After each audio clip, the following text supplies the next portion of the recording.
Okay, let's raise your pinky finger to the moon. 4.5, solving quadratics by factoring and the graphing method. So just like in Algebra 1, when you had to solve equations, just solving equations, and then sometimes you have to graph them to see where they cross. This is the same thing, except now we're graphing parabolas and see where it crosses certain places.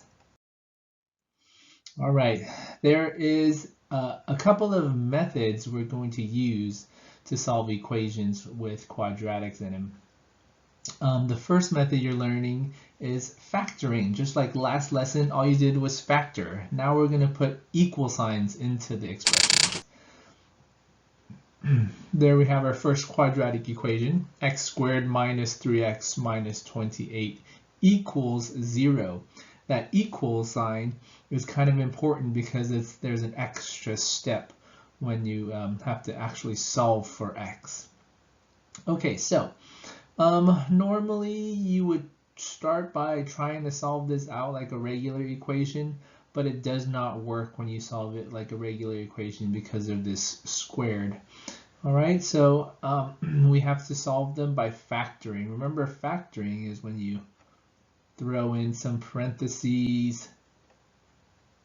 You have to ask yourself what times what gives you a negative 28, but adds to negative 3. We did that lesson last time. And then when you do it properly, you should get negative 7 and 4. Okay, a negative 7 times a positive 4 gives you a negative 28. And when you add them together, you get negative 3. All right, so that's what we did last week. But now with an equal sign, we have to go a step further and solve this set of parentheses.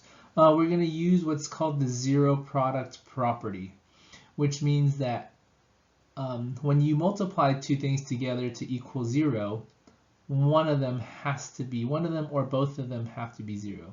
So either this first parentheses is 0 or this second set of parentheses is equal to 0.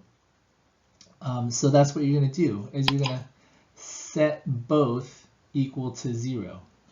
The x minus 7 equal to 0 or the x plus 4 is equal to 0. And then you just have two really simple pre-algebra equations to solve. X equals 7 or x equals negative 4. All right, so that's how you solve equations by factoring.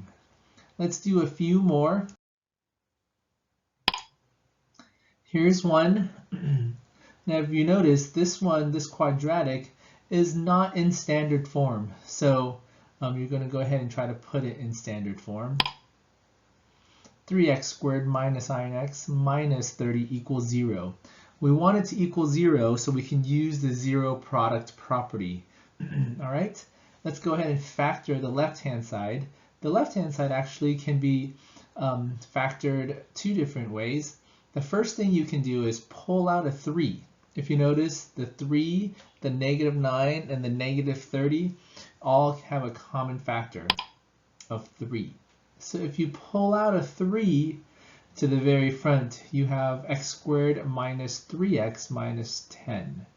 And then you're going to go ahead and factor using two parentheses. What times what gives you a negative 10, but adds to be a negative 3. Turns out negative 5 and positive 2 works. All right. And then again, using the zero product property, you set each parentheses equal to 0. Set that equal to 0, and then you set that equal to 0. Well then, one of the questions that comes up often is, what about this 3 in the very front? That 3 doesn't do anything. All right, so you can go ahead and ignore the 3. Solving each parentheses, you should get x equals 5 or x equals negative 2. All right, one more example just for fun. Again, notice this one is not in standard form. Let's try to put it in standard form as best as we can. 5x squared minus 40x equal to 0. Again, we want it equal to 0 so we can use that zero product property. How do you factor this one? It's only 2 terms. Same way, what can you pull out from both of them? What common factor can you pull out? You can pull out a 5x. When you pull out a 5x, you're left with x minus 8. And then you're going to use the zero product property. You're going to set each parentheses, in this case, there's only one set of parentheses, equal to 0. But this now matters.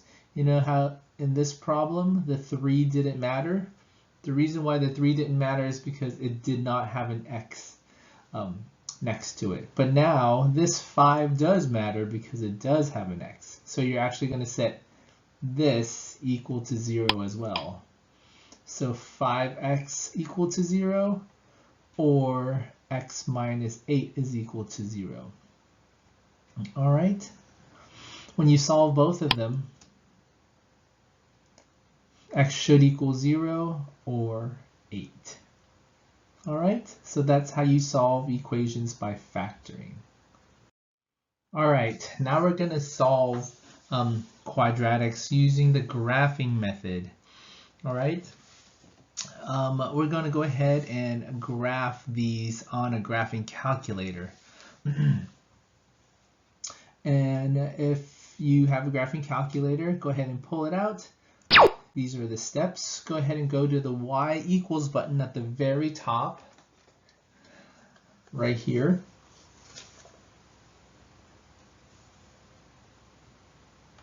And then go ahead and do 3x squared minus 24x plus 45. Inputting in the equation. And if you press graph, you'll see that it looks nicely like a graph. I actually have the graph with me right now. There's the graph. All right. Now, the answer to the equation, the x's, are actually the x-intercepts, these 2 points. All right, sometimes they're called roots. When it says find the roots, that's what they want. Sometimes they're called zeros. They're called roots, they're called zeros. That's basically just say solve for x. And then write this down. This is going to be a quiz question, maybe a test question. I'm going to say, what's another word for roots? And then you're going to say zeros, or maybe the answer is going to be the answers to x.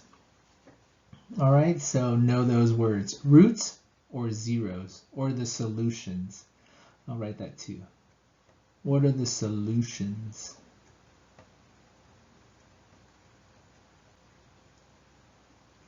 Okay. All right, so how to find those points on your graphing calculator. You're going to go and look at the button that says trace at the very top, right here. But on top of the trace button, there's a word that says calc. And that's what you need to do is calculate. When you go to calc, choose option 2, which is to find the zeros.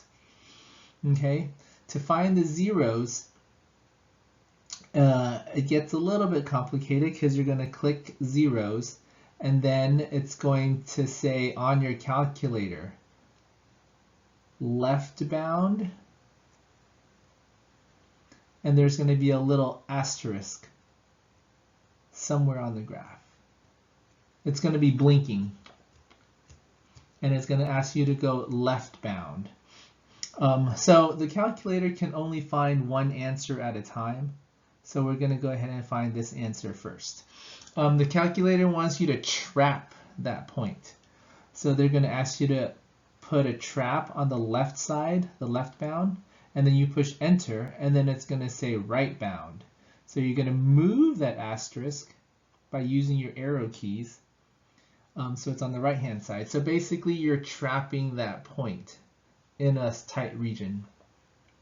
Once you push enter, it's going to say guess. We're just going to ignore the guess and just push enter, and then it should give you the correct answer. I think the answer is, oh. All right, so I just put it in my calculator.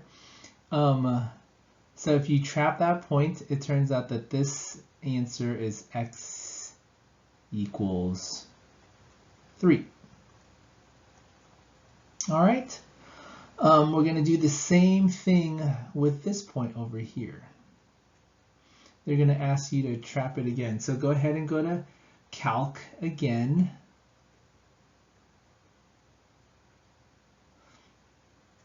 Once you go to Calc, look for the zeros, and then this time your left side is going to be here.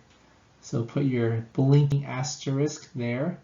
That's the left bound. Enter, and then move it over, and now that's the right bound. Enter. So you're trapping that point. Okay, I just tried to do it and my asterisk was like way up here somewhere.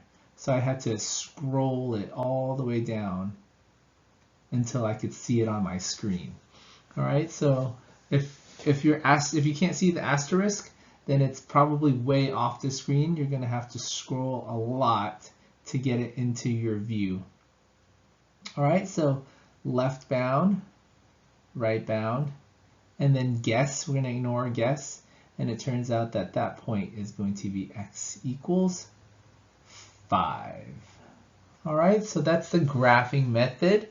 You can also use Desmos. Desmos actually is a lot easier because it'll graph it for you, and all you have to do is put your cursor here and your cursor here, and it'll tell you what the x values are, the x-intercepts are. All right. Oh, that's another word for them, x-intercepts. So it's going to be on your quiz. All right, and then the last thing we have is there might be different types of answers. Like if you were to graph something like this, you're going to get 2 answers. One here and one here. 2 answers. But sometimes that doesn't always work. What if your graph is there? Oh, I know my little video is blocking it. But it only touches the x-axis once. That means there's only going to be one solution. But then sometimes there might be 0 solutions. How does the graph look like then? Maybe a parabola like that, where it never crosses the x-axis. It could be up there, it could be down here. So you never know. You can have sometimes 2 solutions, 1 solution, or no solutions. All right, that is all we have for today. Go ahead and try your homework. And then again, if you need help, make sure you meet me in the Zoom meeting.